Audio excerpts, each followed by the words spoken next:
only person standing in your way is you.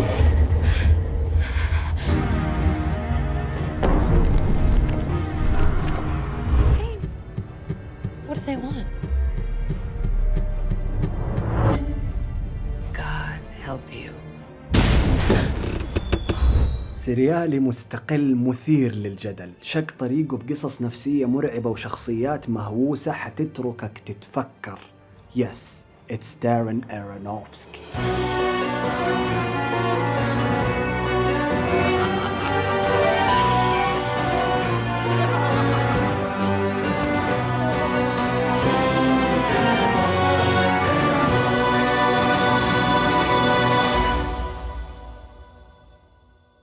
ولد 1969 بروكلين نيويورك في حي يهودي لأب وأم معلمين اهتموا جدا بتعليمه، ورغم أنه كان يتعرض للمسرح والسينما منذ الصغر إلا أنها ما كانت شغفه. كان مهتم أكثر بالجرافيتي والتصوير الفوتوغرافي والسفر حول العالم في برامج صيفية تعليمية، فاستطاع زيارة كينيا وألاسكا ومن بعدها ياخذ شنطة ظهره ويبدأ يسافر ويزور أوروبا والشرق الأوسط. ويقول أرونوفسكي أنه رحلاته في عمر صغير غيرت نظرته للعالم. I was backpacking. I ended up in Marrakesh in Morocco. And I remember pushing through this one group that was really packed around this one guy. And he was this old man with one eye. And he was a storyteller. Even though I couldn't understand a word of it, I could see his form change. It just touched me deeply and I could sort of feel the crowd connecting with it. And I realized that stories, were this universal language that we all share. وفي 87 يلتحق بجامعة هارفارد، وهناك يكون بعض الصداقات وياخذ كلاسات في الرسم كانوا السبب في انه يبدأ يهتم بالسينما ويشوف افلام اكثر، وينتهي به الحال انه يبدأ يدرس صناعة افلام في هارفارد. I wasn't one of those people that was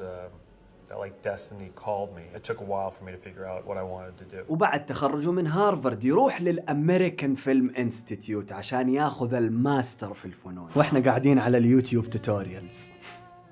يلا ننظر للجزء الممتلئ من الكأس. جانا مخرج متعلم. خلال دراساته في هارفارد والAFI أرونوفسكي عمل 4 أفلام قصيرة تعلم من خلالها وغلط وكون أسلوبه. فورتشن كوكي نص ساعة، ونو تايم 23 دقيقة، غريبين رهيبين موجودين على يوتيوب لو حابب تشوفهم. سوبر ماركت سويب وبروتوزوا للأسف ما لقيتهم في أي مكان أونلاين. المثير إنه بروتوزوا حيصير بعد كده اسم شركة الإنتاج اللي حيفتحها أرونوفسكي مستقبلا وينتج منها أروع أفلامه. And so I got into a few festivals around the world, not too many, but enough to keep the fire inside me alive. قضى أرونوفسكي 5 سنوات بعد الماستر يكتب ويكرف ويبحث عن أي أحد ممكن يؤمن في موهبته ويموله، حتى استطاع في 1998 إنه يجمع هو وفريق مبدع $60,000 ويعملوا باي. لكن قبل ما ندخل في باي وباقي ال7 أفلام الروائية الرائعة اللي عملها هذا الرجل لازم نسأل السؤال الكوني: ليش؟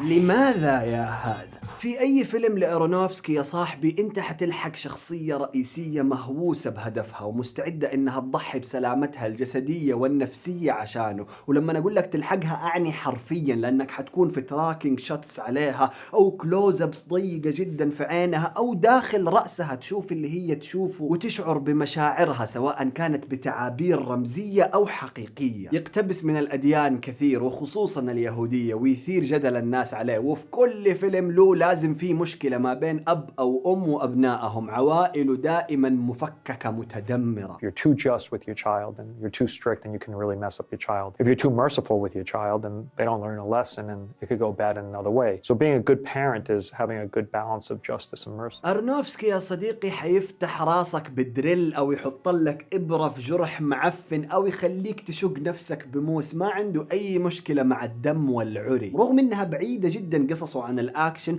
ومعظمها دراسات نفسية أو رعب أو خيال. يعشق الكلوزابس والكاميرات المحمولة باليد اللي أضفت ستايل دوكيومنتري على بعض أفلامه. يستغل سنترال فريم بذكاء ويحب يقسم الشاشة، وتميز بمونتاجات خرافية تمتزج فيها الكلوزابس مع الساوند ديزاين الرهيب سماها هو الهيب هوب مونتاج. The idea is to take, sharp sounds with sharp images and put them one after the other and basically form almost a musical piece.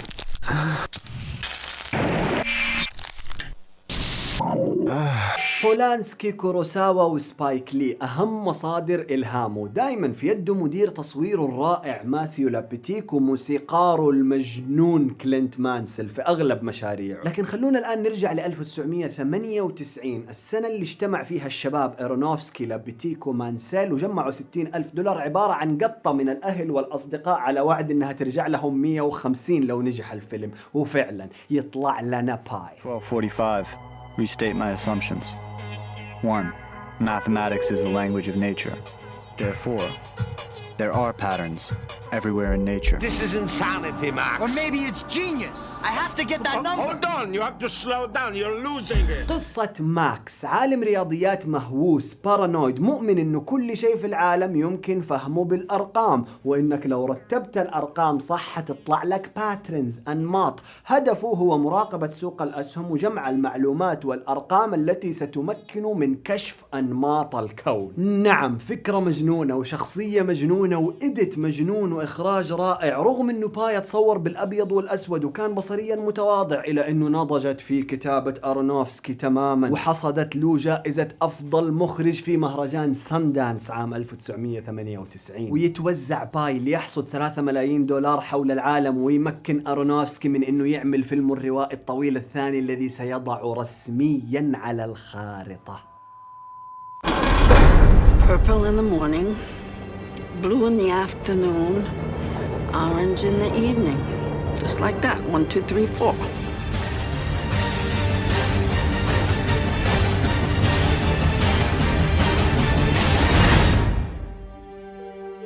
إذا كان في فيلم واحد حيقنعك إنه المخدرات طريق نهايته مظلمة فهو ريكوايم اوف دريم. فيلم بديع لكن قاسي على جميع الأصعدة. قصة 4 شخصيات استعرضت أشكال مختلفة من الإدمان بكتابة حقيقية وصور وإيديت يفجعك. فيلم على الرغم من إنه الMPAA ما رضيت تعطيه تقييم أقل من NC-17، إلى إنه نجح ماديا بأداءات جاريد ليتو والجميلة جينيفر كونيلي وإيلين بيرستن اللي ترشحت لأوسكار على دورها، وسكور موسيقي ملحمي. اسمح لي هنا اني اخذ وقفة واذكرك انك لو سمعت هذا السكور في اي مكان، مقطع تفحيط، توعية، ايا كان، هذا هو المصدر، هذا السورس يا حبيبي بيد الرائع كلينت مانسل.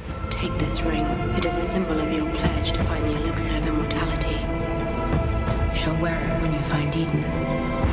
And when you return, I shall be your Eve. There's hope. Your wife needs you. Because there's a disease. And there's a cure.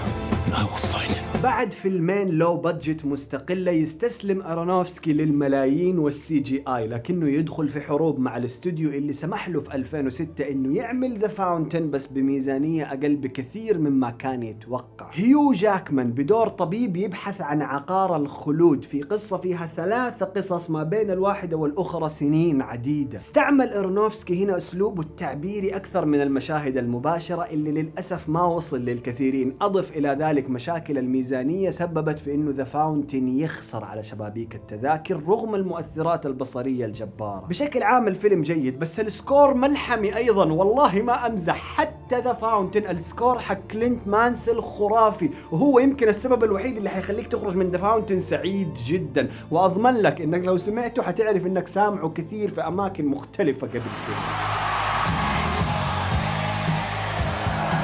Great to meet you. 1, 2, rail.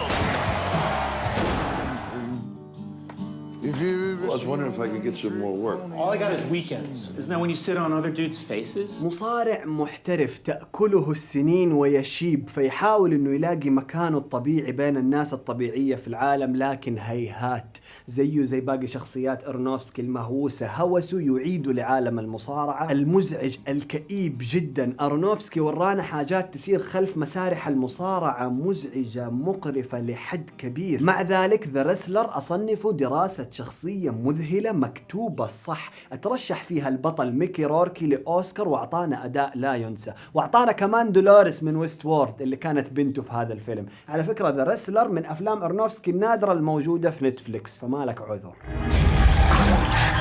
Nobody's after you. Please believe me. Sweet girl. Sweet girl. What happened to my sweet girl? وفي 2010 يعطينا تحفة بلاك سوان الشبيه جدا بذا رسلر، كونه دراسة لشخصية مهووسة هوسها يدمرها، لكن على النقيض شخصيتنا الرئيسية هنا هي راقصة باليه بريئة تعيش تحت وطأة أمها المهووسة وحلمها أنها تكون ملكة البجع في رقصة شهيرة. الفيلم موزون ما بين سرد مباشر وصور تعبيرية خرافية طوروا إرنوفسكي على مدى 10 سنوات. ناتالي بورتمان البطلة درست الباليه لسنين عشان تعطينا أداء لا ينسى، جابت فيه الأوسكار الوحيد للفيلم، بالإضافة لترشيح أرونوفسكي الوحيد على الإخراج في الأوسكارز. الفيلم بميزانية 13 مليون جابوا منه ما يزيد عن 300 مليون في شبابيك التذاكر، وأثبت فيه أرونوفسكي لهوليوود والعالم بأنه مخرج درجة أولى. A great flood is coming. We build a vessel to survive the storm. We build an ark. Mama! What is... Oh, them! Beginning of everything.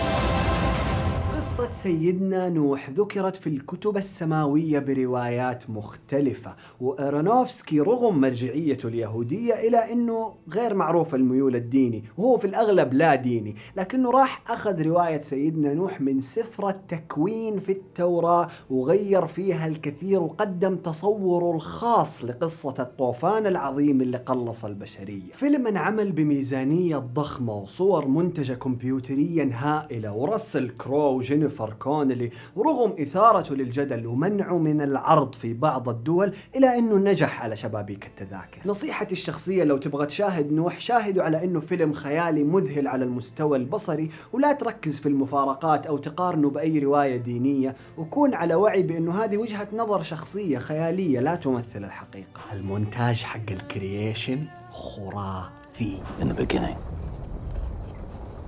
there was nothing.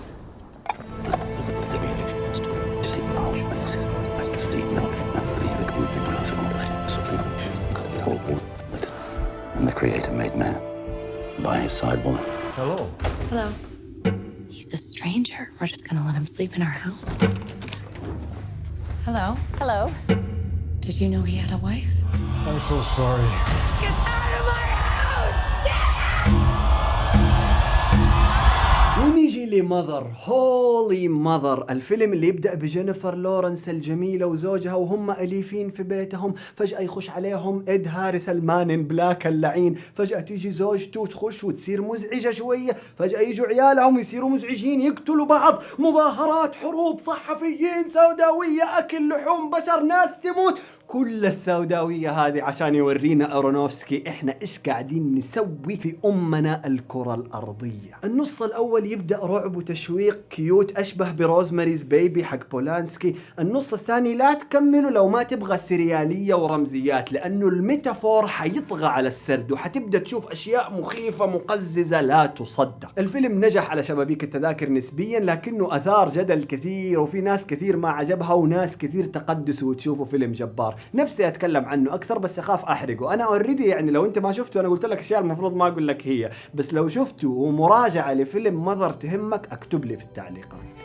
Every movie has a film grammar that tells the story the best possible way. ختاما احنا تكلمنا عن مخرج مهووس بصنعته نفس هوس شخصياته، اخذ الطريق الاكاديمي وتعلم وتعب وكرف الى ان استطاع انه يصنع صوته الخاص ويقنع من حوله انهم يؤمنوا بموهبته. اسس شركته الخاصة وصار ينتج ويخرج الافلام اللي هو يشوفها تستحق الطرح وياخذ وقته في انتاجها. حوالي 3 إلى 4 سنوات يستهلكها هذا المجنون عشان يرجع لنا بفيلم جديد، وبعد مذر من 2017 ما زلنا منتظرين ما في جعبته. قل لي انت ايش فيلم أرونوفسكي المفضل عندك، واذا كان في اي مخرج تبغانا نفتح جمجمته في الاسابيع القادمة اكتب لي اسماءهم تحت في التعليقات. زر السبسكرايب حقيقي حيدفعنا نكمل، واللايك حيخلي الفيديو يوصل لأكبر عدد ممكن من الناس، ودايما كون فيلم.